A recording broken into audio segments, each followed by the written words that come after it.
Hello and welcome to David Starkey Talks. Today I want to share an old bugbear and a new enthusiasm. The bugbear, the very old bugbear, is the Equality Act, that wicked work of Harriet Harman of 2010, which is the coping stone to the whole of the New Labour perversion of our Constitution, based, of course, in the doctrine of universal human rights. And recently, it's very difficult to believe how a single piece of legislation can be responsible for this, but of course, it's bankrupted Birmingham on the one hand and led to this extraordinary drama in the relations between women on the one hand and transsexuals on the other, culminating in the judgment of the High Court, very firmly saying that being a woman, it's a matter of, believe it or not, biology. The enthusiasm, the new enthusiasm, is, for what I'm decided, is a great classic. A work which I'd barely heard of, and by an author for whom, frankly, I never had very much regard. The work is by Jeremy Bentham, the founder of utilitarianism, the great figure of the late 18th, well, actually a large chunk of the 18th century, to very, very long life, and the early 19th century in Britain, and the kind of founder of University College, which, as we'll see, is not University College in London, that's to say, which has not been in the least loyal to his memory on absolutely fundamental issues. Now, what is the work? Well, and why wasn't I very enthusiastic about Bentham? Well, Bentham is, as I said, the founder of the doctrine of utilitarianism. Broadly speaking, that the governing moral principle, insofar as there is one, is the greatest happiness of the greatest number. He came up with this formula, which he called the felicific calculus, in which he sort of attempted to reduce that idea, embody that idea in a quasi-mathematics, a calculus.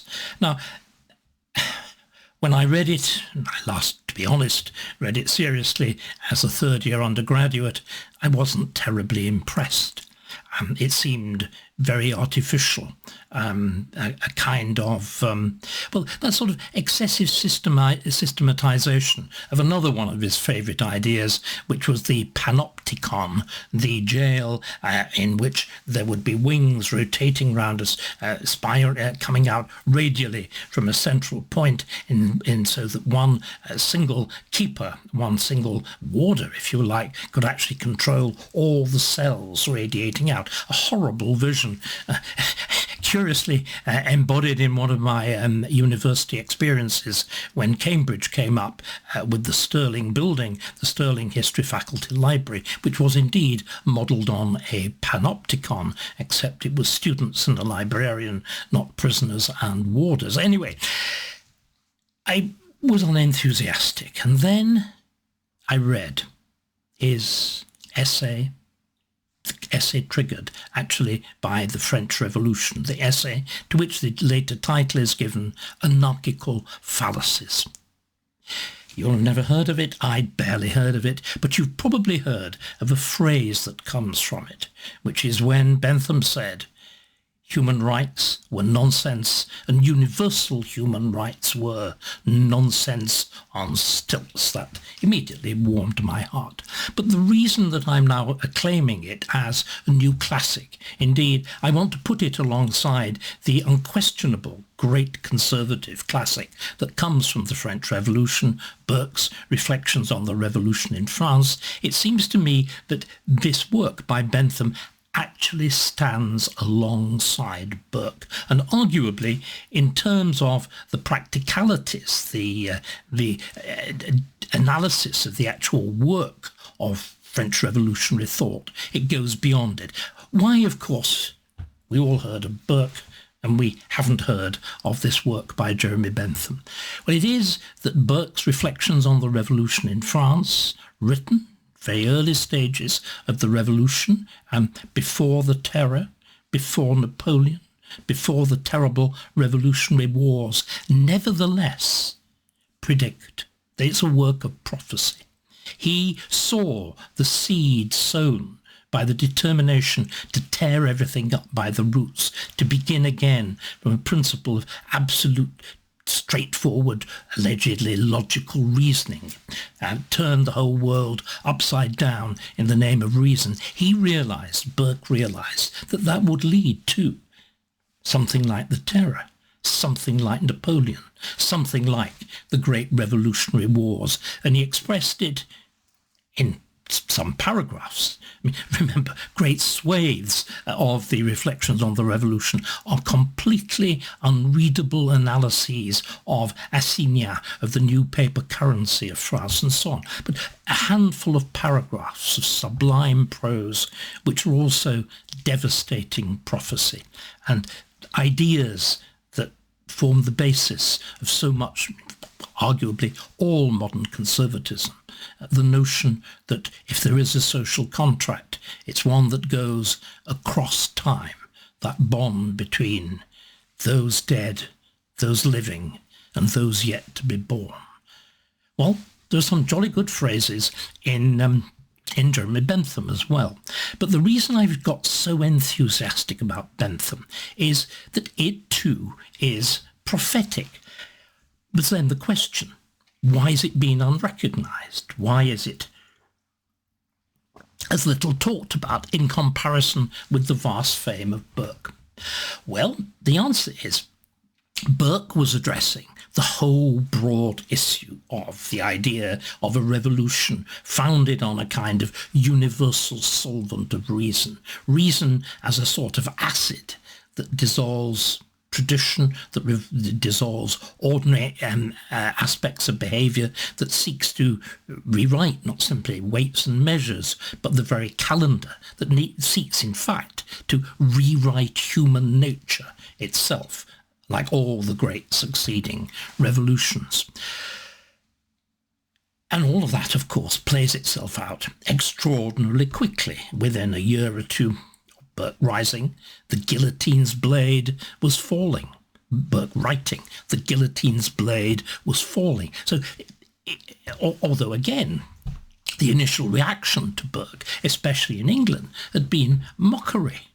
The bulk of the English elite, including the Prince Regent, were positively enthusiastic at the early stages of the revolution. They thought France was going to go through the equivalent experience of Britain, Anglo-Scotland, back a century earlier in 1688-89. Remember, it was the exact 100th anniversary. So they thought they were going to see a new glorious revolution and welcome absolutist France back into the arms of Anglo-style constitutional monarchy. And instead, of course, it began this hideous helter-skelter descent into hell. Prophecy fulfilled. What Bentham was talking about was something different. Bentham was talking not about the overall approach of the revolution, but the specific idea of universal human rights, because one of the first things that the revolution did was to draw up a declaration of universal human rights. And it was this that was the subject of this essay, the essay on anarchical fallacies. Well, if he was right in his denunciation, if Bentham is right in denouncing them as, that wonderful phrase, nonsense on stilts, why haven't we felt that same thrill of prophecy fulfilled? You know, that it always gives me a thrill, for example, going back to the beginning of the war in the Ukraine, on the first day, to have predicted that it would see the world redividing into blocks, that it would see the end of the post-1945 notion of rules-based international order, which, of course, indeed was there. The seeds of it were manifestly there right from the beginning, and the triumphant ascendant of Donald Trump as a kind of new monarch of the world, or some people now call him a new Emperor Nero, which I think is going a bit far and probably gets both of them rather wrong, but has confirmed that end of Rubis. And I feel, I must say, very proud of that prophecy, and very proud even of pinning it down to the idea that the world sketched out in George Orwell's 1984 of Oceania, Eurasia, and so on, is actually the world that's more or less fulfilling itself now. So the pleasure of prophecy. So why haven't we had the pleasure of prophecy? Because that's what it really amounts to with Jeremy Bentham's anarchical fallacies. Well, the explanation is quite simple. Although the French Revolution drew up that Declaration of the Rights of Man and in 1791 and altered it significantly in 1795, it had absolutely no effect, because, of course, no sooner had you drawn up the Declaration in 1791, proclaimed it and inscribed the relevant chapters on great columns on either side of the meeting place of the French Assembly, then you embarked on the terror and you safely locked the Declaration up in the chest and forgot about it. In other words, the Declaration had no immediate practical impact. And I think that's the key to understanding why, if you like, Bentham's wonderful work has rested in relative obscurity. What it predicted wasn't fulfilled for the simple reason there'd been no serious attempt at enforcing a doctrine of universal human rights. But you're going to say, what about the American Revolution? Doesn't the American Revolution begin with the Declaration of Independence? We declare these things to be self-evident, that all men are born free and equal and endowed with inalienable natural rights. It does. The Declaration of Independence, written by Jefferson in his most grandiloquent prose, does indeed begin like that. And what happens is, immediately, we get the very young at this point, Mr. Bentham, Jeremy Bentham, writing a brief riposte in which he denounces, very eloquently but briefly, this idea of universal human rights. But of course, what we forget, and this is something that we forget far, far too easily, the American Revolution, although it has a Bill of Rights, which is added on to the Constitution in the First Amendment, First Amendments to the Constitution, it has a Bill of Rights. This is not the same as a universal declaration. In other words, that wonderful, resounding phrase at the beginning, believing all men to be born free and equal and endowed by their Creator with certain inalienable rights in life, liberty, and the pursuit of happiness. It was just that. It was words, high-sounding words. It didn't affect at all. There's no reference to these ideas in the Constitution itself. And even when it came to the Bill of Rights, in which Jefferson himself was, he's away, he's in France at the time, he's heavily involved in correspondence with James Madison, although he is very enthusiastic for the Bill of Rights. That Bill of Rights bears no relationship at all to these universal notions of life, liberty, and the pursuit of happiness. Instead, the First Amendment is, with very few exceptions, a straightforward statement of the existing rights of the individual at common law and the protection of individual freedoms that were conferred by common law, jury trial, the whole business of habeas corpus, and so on. Those are the things. In other words, it is a series of negative rights, protections against the aggression of the state, which are offered to the individual by common law. It does, the American Bill of Rights does very, very little, if anything, that's new. Yes, I know, there is the absolute protection in theory, of freedom of speech, although recent articles show that this actually doesn't really make very much difference. And freedom of speech and the lack thereof in America and Britain continues roughly to be the same levels of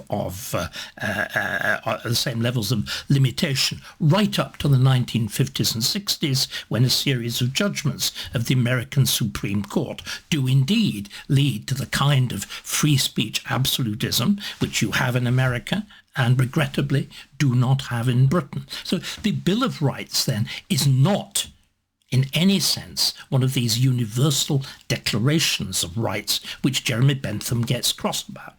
So of course Jeremy then doesn't write anything denouncing the American Bill of Rights because it wasn't based on these universal human rights that he regards as being so silly. It's based essentially on what he regarded seriously, the rights of an Englishman at common law. In other words, rights conveyed by an existing state, an existing system of law, which of course have corresponding duties and so on. And the French Revolution, the French revolutionary doctrine of rights, as I said, doesn't actually lead directly to anything either, despite the fact that Bentham writes so effectively against it.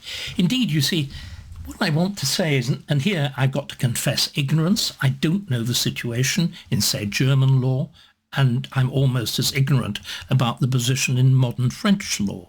But I think the first time that a declaration of universal rights has actually directly intruded itself into a legal system, unvarnished, enforced, is actually Britain, here in Britain, in 1997, with the incorporation of the Human Rights Act and the Blair government as one of its very, very first decisions.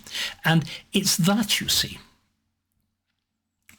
in a sense, the consequences of that, the dreadful consequences of that, the consequences embodied in the Equality Act, which, in a sense, 200 years later, have fulfilled the prophecies of Bentham. So this is why I've suddenly wakened up to this sense of a new classic. If you like, it's a sort of Sleeping Beauty. The classic wakened up in a world which it had predicted. That's the extraordinary thing. As we've seen, the Equality Act is responsible for, on the one hand, bankrupting Birmingham because its attempt at equating, at forcing an equation between the wages of men and women doing very different jobs, not just doing the same job, which involves judicial intervention based, extraordinarily enough, on a set of equations all set out in the Act, which incorporate the Marxist labour theory of value, and the idea that judges should actually set market rates for labour is mad.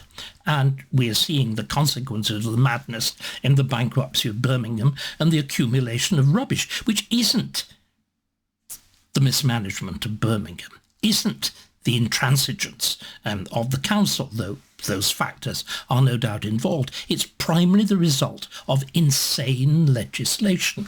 And one of the great points that Bentham makes in the anarchical fallacies is just that legislation that's based on abstract principle may have completely unknown and deeply undesirable consequences. That's one side of it.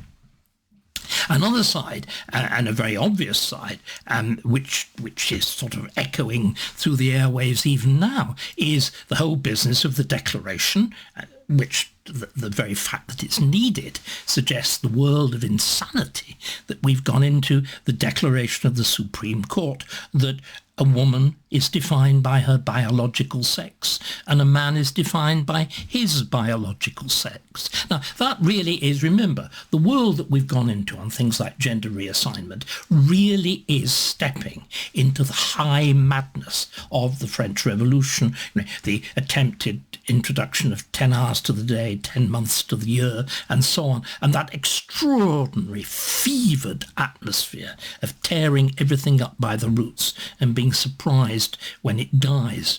And this is one of the great messages of the anarchical fallacies, and one of the reasons that I responded to it. Bentham says that any attempt at legislating on the basis of rights has one inevitable consequence. My right clashes with your right. The right of a woman and the right of a transsexual are violently opposed to each other. And if you have a doctrine of rights, so you have the right of gender reassignment, which is one of the things that's protected, a protected characteristic in the Equality Act, and sex and sexual orientation on the other side, those two rights are, as we've seen, in direct and absolute clash with each other. And what's the result?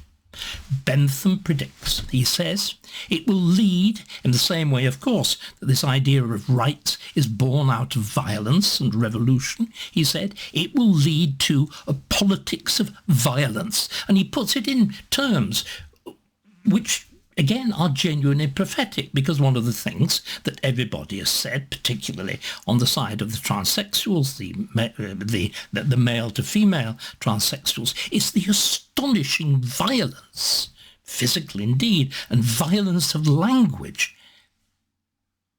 He predicts, Bentham predicts, he says, why? He said, because if it's my right against your right, it becomes my life against your life.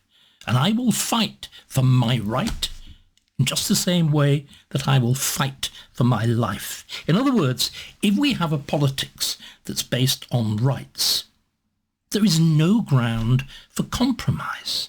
There is no ground for what everybody is now calling for.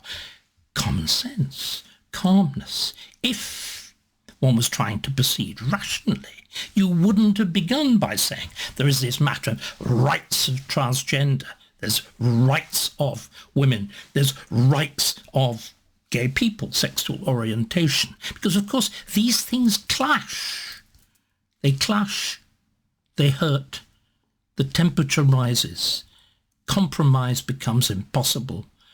People are completely unnecessarily hurt. Whereas, if one had begun sensibly, differently, by asking, how can these various things be accommodated? Above all, how can transsexuals, who after all really are a very, very tiny group, how can their very specialist needs be fitted into appropriate corners? Instead, of course, we've dramatized this and turned it into a war of all against all. Thomas Hobbes, who is, of course, one of the precursors of the idea of human rights. Because remember, human rights, if they're to be universal and prior to the state, are born in a state of nature, where, of course, there's no limitation. So this intense violence of the doctrine of human rights, it brings us to another idea, of course. Human rights, remember, were born out of a determination to bring down states, to bring down society. That's why you had them. That is why the ideas of Thomas Hobbes, the first formulator of all of this, was as part of his process of coming up with a series of justifications for the fall of the Stuart monarchy of Charles I and the rise of the protectorate of Oliver Cromwell. Similarly, the much more influential formulations of John Locke a few decades later, in the 1680s, were designed to justify the overthrow of the Catholic monarchy of James II. In fact, they were never used. The English were far too wise to use them, and instead there's a great fudge, the great fudge of 1689, and the pretense that James had abdicated, and that the line of succession really hadn't been broken very much, and lies about the legitimacy of the young pretender, and all the rest of it.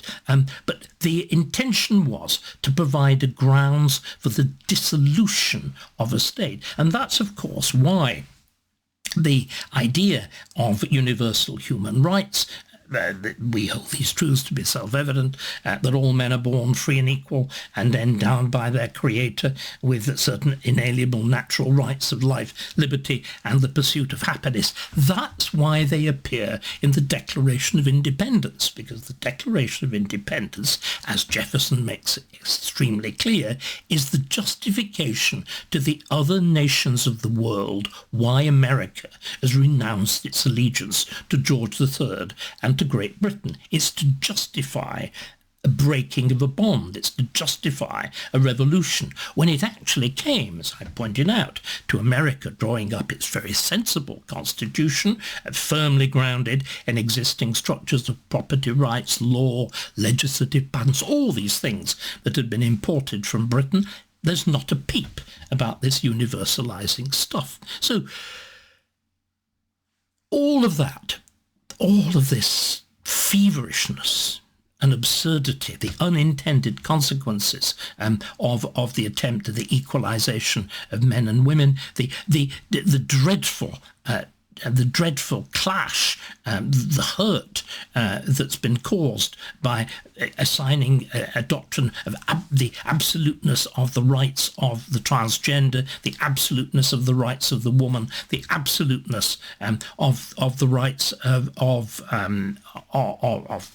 sexual orientation, this awful stench of politics. Indeed, the whole of our politics is so embittered by this doctrine. Now, what I want to do is shift gear, is to say how extraordinary it is of this, as it were, this prophecy in arrears. If you can actually prophesy something which only becomes true once the ideas that you're attacking are only put into practice all these 100 years later. There's, of course, additional detail. Again, one of the points that Bentham makes, this approach to legislation is highly verbal. It seeks out nice words and nice phrases. He says it's essentially the work of littérateur. It's the work of, if you like, legislation by the poet or by the journalist. And it's very striking, actually. This, again, is literally prophetic. The Equality Act of 2010 is largely the work of a commission. Its background, it's actually carried through by Harriet Harman, but it's based on a commission chaired by a very distinguished, very intelligent journalist, Trevor Phillips, but a journalist, a wordsmith. It's words. It's something else, isn't it? An Act of Parliament that has got a one-word title, an abstract noun, the Equality Act. Do you know what? Bentham talks about that as well. But he does it in a very interesting way. He says, we the English don't do that. Remember, if you're going to assert absolute rights to liberty, absolute rights to family life, rights to freedom of speech, and so on, what you're really doing is you're legislating an abstract principle in a few choice, high-flown words. He's saying, actually, we don't do that in Britain. Or rather, I'm afraid we've got to put that in a very firm past tense. We didn't used to do that. And Bentham, quite extraordinarily, remember, Equality Act, he says, one of the most striking things about the British Parliament, he says, especially the House that deals with real business, that's to say the House of Commons, as opposed to the more high-flown House of Lords, he says they are notoriously reluctant to enact abstract propositions. Now, what is more abstract proposition than equality? A one-word act. So he prophesies that too. How we changed, why we've changed, why has this extraordinary transformation taken place? Why, as a country that was so reluctant to legislate abstract propositions? Why has it become so enamoured of them? Why has it become, in fact, enraptured with them? Here again, this is a wonderful quality of Bentham's essay. Towards the end, it takes a tack, which is, I think, really rather surprising. It turns into a general disquisition on French culture. This section begins by denouncing René Descartes, the author of Cartesianism, that's to say the belief that there is, as it were, a duality in the world between mere material experience, the outside world, the body, if you like, which is a shifting thing, and above it, the world of certainty, the world of the mind. A world in which you can establish absolutely truthful propositions by mere logical deduction from innate ideas. In other words, the absolute embodiment of the deductive approach to the world. The absolutely anti-English, because of course England, instinctively, with its legal system, with the system of common law, the uncodified system of common law and case law, and the shaping up of law to address real problems in the real world, was profoundly inductive. It worked up. And this is exactly what Bentham says the law should be. It should work up from the detailed experience of detailed specificities of human experience, good and bad, and if there are to be general principles, they should be deduced only from that experience rather than in doctrines of universal human rights or Cartesianism imposed from the top. And he dismisses and mocks Bentham dismisses and mocks the Cartesian approach, but he does something quite dramatic. He suddenly shifts into extraordinary praise, believe it or not, for France's recent achievement in chemistry. Because what had happened in late 18th century France was that France had done, and one individual, a man called Antoine Laurent, Lavoisier, he had done for chemistry what Newton had done in Britain a century earlier. He had transformed a chaotic set of concepts into the beginnings of a proper and serious science. Newton's work on optics, his work particularly on physics, lays the foundation of modern science, and it does so on the combination of observation on the one hand and rigorous mathematics on the other. What Lavoisier did was to bring about a similar transformation in chemistry on the basis of observation and rigorous experiment, and also the ability to repeat experiments, particularly over the question of combustion, the question of burning. The theory in the 18th century was that burning was the result of a specific thing called phlogiston, which sort of the essence of combustion.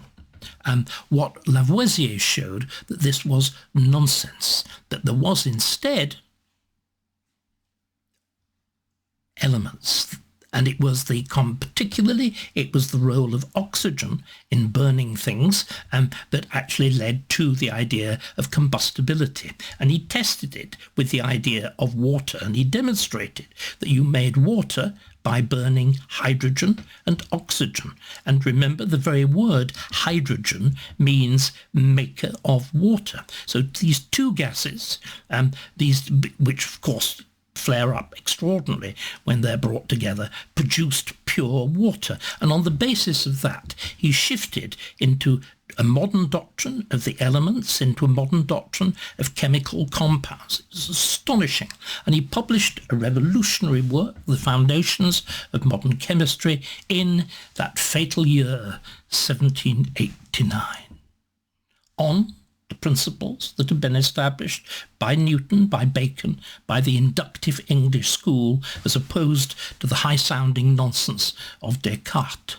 And what happened to Lavoisier? Well, unfortunately, he was a highly prosperous bourgeois Parisian, son of rich parents, and to give himself the freedom to perform his chemical experiments, he was a major investor in the French taxation system, and he bought himself into what was called the general farm of the French taxes, and therefore found himself a prime target of the revolution, and particularly one of the most violent of the revolutionaries, Marat, and Lavoisier, the man who had revolutionized chemistry, became one of the victims of the French Revolution itself and was guillotined in 1794. And what you see is, in this extraordinary section at the end of Bentham's anarchical fallacies, you see Bentham drawing up the contrast between the absurdity, the general principles of Descartes, the brilliant success of the inductive reasoning science of Lavoisier, the Cartesian approach, triumphant in doctrines of universal human rights and the whole nonsense, the horrific nonsense of the French Revolution, and the triumphant success of the opposite method, the inductive method, falling victim. As he puts it, where of the Academy of Sciences in France is there anybody, wonderful phrase, unmurdered? And what he's doing, what Bentham is doing is saying, a point that I've made so frequently, I make it jokingly most of the time, but it is true. All bad ideas are French, because France is the country of deductive reasoning. It is the country of Descartes, despite that wonderful episode of Lavoisier and Pasteur and so on in the 19th century. It is the country of deductive reasoning. Above all, its law is founded on those principles. And as Bentham demonstrated, that is catastrophic. Above all the reasons that I've talked about, as well as things like the law of unintended consequences, when you try to set law in one period and say it should never be repealed, as we see so clearly with the Convention on Refugees, and a law drawn up at one moment declared to be unrepealable on grounds of principle, and 30, 40, 50 years later, a completely different world leads to appalling consequences. Bentham foresaw all that. So what Bentham is saying, he's saying from the grave, he's saying 200 years later, he's saying, don't legislate like the French. Don't legislate, that phrase again, abstract propositions. Don't have things called equality acts. Don't legislate on grounds of rights. If you do, you'll legislate badly. You will legislate devastatingly. You will legislate destructively. And that's why I say, it seems to me that Bentham, in his anarchical reflections, is worthy. Now we've actually tried out the doctrines of the French Revolution. It's bizarre that it's Britain, with the incorporation of the European Convention into our law, that has tested out the full absurdity, the full dreadful absurdity of doctrines of rights. We betrayed ourselves. I suppose the betrayal began in the 1960s and 70s with our absorption, with our determination to join the European Union, which, remember, is above all a system of law, French-based law, deductive law, Napoleonic law. And then, you will remember, Blair was determined Blair was determined to take us fully into the heart of Europe. What he did was something more profound. He took us into the mind of Europe. He actually perverted the mind, the inductive mind of English law. and we've started to legislate like the French, and it has been a very, very bad idea.